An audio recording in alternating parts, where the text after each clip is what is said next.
નમસ્કાર વિદ્યાર્થી મિત્રો, ધોરણ 6 વિષય સામાજિક વિજ્ઞાન. આગળના ભાગની અંદર વિદ્યાર્થી મિત્રો આપણે નવા પાઠની શરૂઆત કરી હતી. પાઠ 7 ગુપ્તયુગ અને અન્ય શાસકો, જેની અંદર આપણે છેલ્લે સમ્રાટ સમુદ્રગુપ્ત વિશે માહિતી મેળવી હતી. આજે આપણે આગળ અભ્યાસ કરીશું સમ્રાટ ચંદ્રગુપ્ત બીજો, જે બીજા નામથી પણ ઓળખાય છે વિક્રમાદિત્ય. જોઈએ તેના વિશે. સમુદ્રગુપ્તનું અવસાન થયું અને તેના પછી તેના સ્થાને ચંદ્રગુપ્ત બીજો ગાદી ઉપર આવ્યો. સમ્રાટ સમુદ્રગુપ્તનું અવસાન થયું અને તેના પછી તેનો પુત્ર હતો ચંદ્રગુપ્ત બીજો એ ગાદી ઉપર આવ્યો. તેણે પિતાએ વારસામાં આપેલા વિશાળ સામ્રાજ્યને સફળતાપૂર્વક સાચવ્યું. એટલું જ નહીં, પણ તેને કેટલાક વિજયો મેળવીને તેના સામ્રાજ્યનો વિસ્તાર પણ વધાર્યો હતો. તેના પિતાએ જે તેને વારસામાં મળતું હતું એટલું સામ્રાજ્ય તો તેને આપ્યું હતું અને તેને સાચવ્યું પણ હતું, પરંતુ તેની સાથે સાથે તેને કેટલાક વિજયો પણ મેળવ્યા હતા અને વિજયો મેળવીને તેના સામ્રાજ્યનો વિસ્તાર તેને વધાર્યો હતો. ચંદ્રગુપ્ત બીજો ગુપ્ત વંશનો સૌથી પ્રતિભાશાળી શાસક હતો. તેના સામ્રાજ્યની સરહદો શક રાજ્ય સુધી વિસ્તરેલી હતી. તેના સામ્રાજ્યની જે સરહદો હતી છે ક્યાં સુધી વિસ્તરેલું હતું તો કે શક રાજ્ય સુધી વિસ્તરેલી હતી. તેને ગુજરાત ઉપર હુમલો કરી શક ક્ષત્રપ વંશના રાજ્યનો અંત આણ્યો. તેને ગુજરાત ઉપર હુમલો કરી અને જે શક ક્ષત્રપ વંશ હતું એ રાજ્યનો તેને અંત આણ્યો અને આ વિજયની યાદમાં તેને શકારી બિરુદ ધારણ કર્યું. અને આ વિજયની યાદમાં તેને કયું બિરુદ ધારણ કર્યું તો કે શકારી બિરુદ તેને ધારણ કર્યું. તે વિક્રમાદિત્ય પણ કહેવાયો અને બીજા કયા નામથી ઓળખાયો? વિક્રમાદિત્ય તરીકે પણ ઓળખાયો. તેણે 300 વર્ષથી પગદંડો જમાવીને બેઠેલા શક ક્ષત્રપોને હાંકી કાઢવા માટે શક્તિશાળી રાજ્યો સાથે લગ્ન સંબંધો બાંધી તેમની મદદથી પોતાનું સૈન્ય બળ વધાર્યું. તેણે 300 વર્ષથી પગદંડો એટલે કે 300 વર્ષથી શાસન કરી રહ્યા હતા આ શક ક્ષત્રપો, એમાં તેમને એ લોકોને હાંકી કાઢ્યા અને સૌથી શક્તિશાળી રાજ્યો સાથે તેને લગ્ન સંબંધો બાંધી તેમની મદદથી તેનું સૈન્ય બળ તેને વધારી દીધું. આ લગ્ન સંબંધો તેને પોતાના સામ્રાજ્યના વિસ્તારમાં અને દુશ્મનોને મહાત કરવામાં ખૂબ ઉપયોગી થયા. તેને જીતેલો નવો પ્રદેશ ઘણો જ અગત્યનો હતો અને તેને જીતેલો જે નવો પ્રદેશ હતો એ ખૂબ જ અગત્યનો હતો. ગુજરાત અને સૌરાષ્ટ્રના સમૃદ્ધ પ્રદેશો, ભૃગુ કચ્છ એટલે કે ભરૂચ અને સ્તંભતીર એટલે કે ખંભાતના ધીકતા બંદરો ગુપ્ત સામ્રાજ્યને મળ્યા. ગુજરાતના જે બંદરો હતા અને સૌરાષ્ટ્રના જે સમૃદ્ધ પ્રદેશો હતા અને આપણા બીજા બંદરો હતા ગુજરાતના, ભરૂચ, ખંભાત, એવા ધીકતા બંદરો એટલે કે ધમધોકતો ત્યાંથી વેપાર થતો હતો, એવા બંદરોને આ ગુપ્ત સામ્રાજ્યને મળ્યા. પરિણામે રાજ્યનો દરિયાઈ વેપાર ખૂબ વધ્યો અને ગુપ્ત રાજાઓ એ અખૂટ સંપત્તિના માલિક બન્યા. અખૂટ સંપત્તિના, ખૂટે નહીં તેટલી સંપત્તિ, એટલી સંપત્તિના તેઓ માલિક બન્યા. આગળ જોઈએ વિદ્યાર્થી મિત્રો. નકશો આપેલો છે તમને અહીંયા. ગુપ્ત શાસિત ભારતનો નકશો, જે જગ્યા પર આ ગુપ્ત શાસકોએ શાસન કરેલું છે તેનો નકશો તમને અહીંયા આપેલો છે.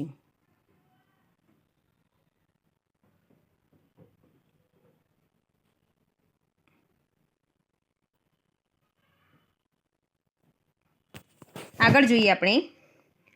ચંદ્રગુપ્ત દ્વિતીયના સમયમાં આવેલા ચીની યાત્રાળુ ફાહિયાને ગુપ્ત રાજ્ય વહીવટના અને ગુપ્ત સામ્રાજ્યની સમૃદ્ધિના વખાણ કર્યા છે. ચંદ્રગુપ્ત બીજાના સમયની અંદર ચીની મુસાફર આવ્યો હતો જેનું નામ હતું ફાહિયાન. તેને આ ગુપ્ત રાજ્ય વહીવટના અને ગુપ્ત સામ્રાજ્યના તેને સમૃદ્ધિ હતી તેના વખાણ કર્યા છે. ચંદ્રગુપ્ત બીજો વૈષ્ણવ ધર્મી હોવા છતાં અન્ય ધર્મો પ્રત્યે ખૂબ આદરભાવ ધરાવતો હતો. ચંદ્રગુપ્ત બીજો એ પોતે વૈષ્ણવ ધર્મી હતો, વૈષ્ણવ ધર્મ પાળતો હતો, પરંતુ તે બીજા ધર્મો પ્રત્યે પણ ખૂબ આદરભાવ ધરાવતો હતો. તેનો સેનાપતિ હતો આમ્રકાર દેવ. તેનો સેનાપતિ આમ્રકાર દેવ એ બૌદ્ધ ધર્મી અને તેનો રાજ્યમંત્રી હતો વર્ષેન એ શૈવધર્મી હતો.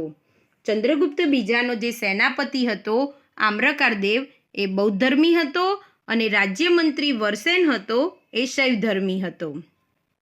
રાજધાની પાટલીપુત્રમાં પણ અનેક બૌદ્ધ મઠો આવેલા હતા. રાજધાની જે પાટલીપુત્ર રાજધાની હતી તેની અંદર પણ અનેક બૌદ્ધ મઠો આવેલા હતા. તેના શાસનકાળ દરમિયાન મેળવેલ સાંસ્કૃતિક સિદ્ધિઓને કારણે જ ગુપ્તયુગ સુવર્ણયુગ બની શક્યો. ચંદ્રગુપ્ત બીજાના શાસનકાળ દરમિયાન જેટલી પણ સાંસ્કૃતિક સિદ્ધિઓ હતી એ સાંસ્કૃતિક સિદ્ધિઓને કારણે જ આ ગુપ્તયુગ એ સુવર્ણયુગ બની શક્યો. તે વિદ્વાનો અને કવિઓનો આશ્રયદાતા હતો. તેના દરબારની અંદર મહાન વિદ્વાનો આવતા હતા અને કવિઓ પણ આવતા હતા. સંસ્કૃત ભાષાના મહાન કવિ અને નાટ્યલેખક કાલિદાસ તેના રાજકવિ હતા. સંસ્કૃત ભાષાના જે મહાન કવિ અને નાટ્યલેખક હતા કાલિદાસ એ તેના રાજકવિ હતા. ધન્વંતરી તેના રાજવૈદ્ય હતા. વૈજ્ઞાનિક વરામિહિર, વૈતાલ ભટ્ટ, અમરકોશના રચયિતા અમરસિંહ જેવા રત્નોથી તેનો રાજ દરબાર શોભતો હતો. તેના દરબારની અંદર તેના રાજ દરબારની અંદર આવા મહાન રત્નો હતા. વૈજ્ઞાનિક વરામિહિર, વૈતાલ ભટ્ટ, અમરકોશના રચયિતા અમરસિંહ જેવા રત્નોથી તેનો દરબાર શોભતો હતો. તેના સમયમાં શિલ્પ, સ્થાપત્ય અને ચિત્રકલાનો સુંદર વિકાસ થયો. તેના શાસનકાળની અંદર તેના સમયની અંદર શિલ્પ, સ્થાપત્ય અને ચિત્રકલાનો પણ સુંદર વિકાસ થયો. અજંતાના ઘણા કલા મંડપો તેના સમયમાં તૈયાર થયા. અજંતા ઇલોરાની જે એના જે સ્થાપત્યો હતા એ સ્થાપત્યો પણ તેના સમયની અંદર તૈયાર થયા. તેને રાજધાની પાટલીપુત્રમાં અનેક બૌદ્ધ મઠો બંધાવ્યા હતા. દિલ્હી પાસેનો મેહરૌલી લોહસ્તંભ તેના સમયમાં સ્થપાયો. દિલ્હીની પાસે આવેલો મેહરૌલી લોહસ્તંભ હતો એ તેના સમયની અંદર સ્થપાયો હતો, બંધાયો હતો, જેને સદીઓ સુધી તાપ અને વરસાદમાં રહેવા છતાં કાટ લાગ્યો નથી. આ મેહરૌલીનો જે લોહસ્તંભ છે એ વિદ્યાર્થી મિત્રો દિલ્હીની અંદર આવેલો છે, દિલ્હીની પાસે આવેલો છે. એ લોહસ્તંભ આજ સુધી એટલે કે તેને સદીઓ સુધી તાપ અને વરસાદ હોવા છતાં પણ તેને કાટ લાગ્યો નથી. અહીંયા ચિત્રની અંદર 7.3માં તમને બતાવેલો છે. આગળ જોઈએ આપણે. તેને પાટલીપુત્ર ઉપરાંત ઉજ્જૈનને બીજી રાજધાની બનાવી હતી. પાટલીપુત્ર તો તેની રાજધાની હતી, પરંતુ તેને બીજી રાજધાની કોને બનાવી હતી? તો કે ઉજ્જૈનને બનાવી હતી. તેને રાજ્યને જુદા જુદા વહીવટી એકમોમાં વહેંચી સુવ્યવસ્થિત વહીવટ ચલાવ્યો. રાજ્યને જુદા જુદા વહીવટી એકમોમાં તેને વહેંચી દીધો હતો. તેથી વહીવટ કેવી રીતે થાય? એટલે કે સારો સુવ્યવસ્થિત વહીવટ તેને ચલાવ્યો હતો. લગભગ ઈસવીસન 414ના અરસામાં મહાન સમ્રાટ ચંદ્રગુપ્ત વિક્રમાદિત્યનું અવસાન થયું. આ ચંદ્રગુપ્ત બીજાનું એટલે કે વિક્રમાદિત્યનું અવસાન ક્યારે થયું? તો કે લગભગ ઈસવીસન 414ના અરસાની અંદર થયું હતું. આગળ જોઈએ આપણે ગુપ્ત સામ્રાજ્યનો અંત.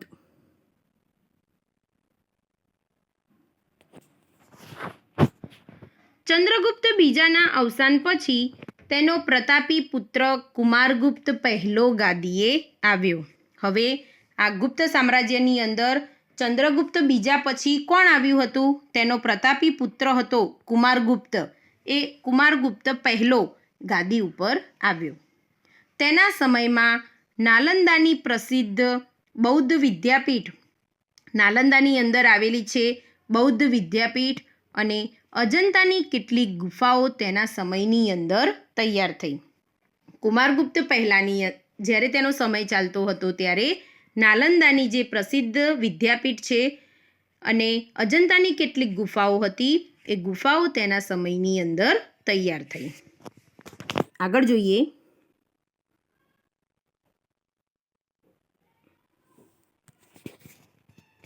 કુમારગુપ્ત પહેલા પછી તેનો વીર પુત્ર સ્કંદગુપ્ત ગાદી પર બેઠો.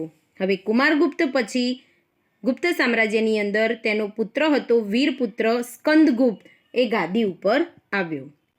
સ્કંદગુપ્ત પછીના નિર્બળ શાસકોની જનૂની અને શક્તિશાળી હુણોના આક્રમણને ખાળી શક્યા નહીં અને ગુપ્ત સામ્રાજ્ય ઈસવીસન 550ની અંદર છિન્ન ભિન્ન થઈ ગયું. સ્કંદગુપ્ત પછીના જે શાસકો હતા, નિર્બળ શાસકો, એ નિર્બળ શાસકોની જનૂની હતી અને શક્તિશાળી શાસકો હતા. એ શક્તિશાળી શાસકોની સામે આ ગુપ્ત સામ્રાજ્ય ટકી શક્યું નહીં અને ઈસવીસન 550ની અંદર આ ગુપ્ત સામ્રાજ્યનો અંત આવ્યો. આગળ જોઈએ આપણે ગુપ્ત યુગની શાસન વ્યવસ્થા.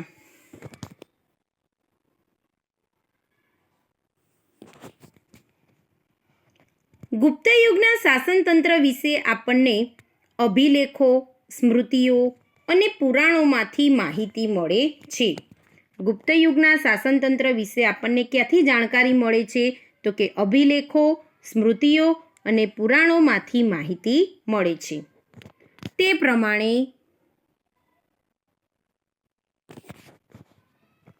શાસનતંત્ર કેન્દ્રીય, પ્રાંતીય અને સ્થાનિક એમ 3 વિભાગોમાં વહેંચાયેલું હતું. ગુપ્ત યુગનું જે શાસનતંત્ર હતું એ 3 ભાગની અંદર વહેંચાયેલું હતું. પહેલું હતું કેન્દ્રીય, બીજું હતું પ્રાંતીય અને ત્રીજું હતું સ્થાનિક.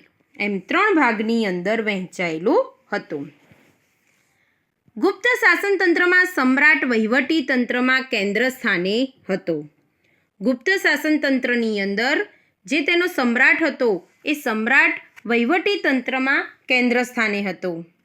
તેઓ મહારાજાધિરાજ, પરમ ભાગવત જેવા બિરુદો ધરાવતા હતા. અને તે કેવા બિરુદો ધરાવતા હતા? તો કે મહારાજાધિરાજ, પરમ ભાગવત જેવા બિરુદો એવું સ્થાન તેઓ ધરાવતા હતા. જાણવા જેવું જોઈએ આગળ. વહીવટી તંત્રમાં મુખ્ય સેનાપતિ એ મહાબલાધિકૃત વિદેશ મંત્રી, મહાસંધિ વિગ્રહક, મહેલો અને દ્વારોના રક્ષકોના વડા મહાપ્રતિહાર કહેવામાં આવતા. વહીવટી તંત્રની અંદર જેનો જે મુખ્ય સેનાપતિ હોય છે એ સેનાપતિ મહાબલાધિકૃત વિદેશ મંત્રી, મહાસંધિ વિગ્રહક, મહેલો અને દ્વારોના રક્ષકોના વડા એટલે કે મહાપ્રતિહાર કહેવામાં આવતા. મહાઅશ્વપતિ એ ઘોડેસવાર સેનાના વડા અને મહાપિલુપતિ એ હાથીની સેનાના વડા હતા. મહાઅશ્વપતિ એ ઘોડેસવારના જે સેના હોય છે તેના વડા હતા અને હાથીની સેનાના વડા કોણ કહેવાતા? તો કે મહાપિલુપતિ. રાજ્યના દસ્તાવેજો સાચવવા માટે પુસ્તપાલની નિમણૂક કરવામાં આવતી. એટલે કે પુસ્તકાલ હોય તેની નિમણૂક કરવામાં આવતી હતી. રાજ્યના જે પણ દસ્તાવેજો હોય એ દસ્તાવેજોને સાચવવા માટે પુસ્તપાલની નિમણૂક કરવામાં આવતી. પ્રાંતના વડા તરીકે મોટે ભાગે રાજકુમારને મૂકવામાં આવતા. હવે જે પ્રાંતીય વહીવટીતંત્રની અંદર શું હોય છે? વિદ્યાર્થી મિત્રો, તમારી ચોપડીની અંદર તમને અહીંયા કેન્દ્રીય વહીવટીતંત્ર, બીજું પ્રાંતીય વહીવટીતંત્ર એમ જુદા ભાગ પાડીને આપેલું હશે. અહીંયા હું બીજા નંબરે કહું છું પ્રાંતીય વહીવટીતંત્ર. હવે જોઈએ તેના વિશે. પ્રાંતના વડા તરીકે મોટે ભાગે રાજકુમારને મૂકવામાં આવતા. હવે પ્રાંતનો જે વડો હોય તે તરીકે તેના માટે મોટે ભાગે કોની પસંદગી કરવામાં આવતી? તો કે રાજકુમારની. કુમારામાત્ય અને આયુક્ત પ્રાંતમાં મુખ્ય ભૂમિકા ભજવતા. કુમારામાત્ય અને આયુક્ત એ પ્રાંતમાં મુખ્ય ભૂમિકા ભજવતા. પ્રાંતને ભુક્તિ કહેવામાં આવતું. પ્રાંતને બીજા કયા નામથી ઓળખવામાં આવતું? તો કે ભુક્તિ, જેના વડા પ્રાદેશિક હતા. પ્રાંતને જિલ્લામાં વહેંચવામાં આવતું. હવે આ પ્રાંતો હોય એને શાની અંદર વહેંચવામાં આવે? તો કે જિલ્લાની અંદર વહેંચવામાં આવતું. જિલ્લાને વિષય કહેવામાં આવતો અને જિલ્લાને શું કહેવામાં આવતું? તો કે વિષય કહેવામાં આવતો. આગળ જોઈએ. ત્રીજો પ્રાંતીય જોયું હતું વિદ્યાર્થી મિત્રો આપણે સ્થાનિક એટલે કે સ્થાનિક વહીવટીતંત્ર. ગ્રામ કક્ષાએ સમિતિ બનાવવામાં આવતી. સ્થાનિક વહીવટીતંત્રની અંદર શું હોય છે તો કે ગ્રામ કક્ષાએ એક સમિતિ બનાવવામાં આવે જેની અંદર વડીલો, ગામના મુખી અને અગત્યના વયસ્ક જે નાગરિકો હોય છે તેનો સમાવેશ કરવામાં આવતો. ગ્રામ કક્ષાએ એક સમિતિ બનાવવામાં આવતી જેની અંદર કોની પસંદગી કરવામાં આવતી તો કે વડીલો, ગામના મુખી અને બીજા મહત્ત્વના જે વયસ્ક નાગરિકો હોય છે તેનો સમાવેશ કરવામાં આવતો. ત્યાર પછી છે ગુપ્ત યુગની આર્થિક સ્થિતિ, જે વિદ્યાર્થી મિત્રો આપણે નવા ભાગની અંદર જોઈશું.